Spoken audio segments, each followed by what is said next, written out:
Welcome to the Learning Pines YouTube. We hope this video helps.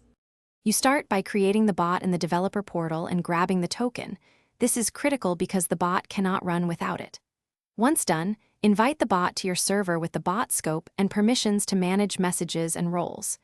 Make sure developer mode is on to copy ID later.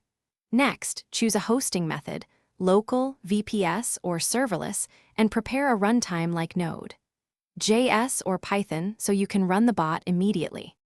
Now you implement the anti-link logic in code. Set up a regex for URLs and a whitelist of channels and roles to allow exceptions. Once the detector triggers, check user roles and channel ID to avoid false positives.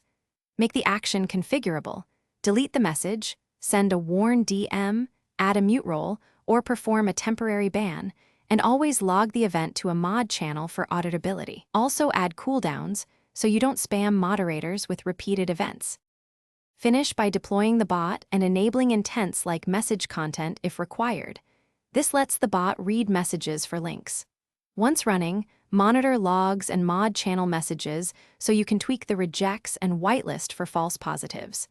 Make sure to use a process manager for automatic restarts.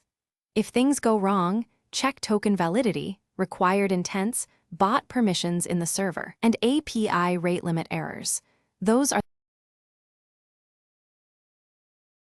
Thanks for watching. Consider subscribing if we helped you.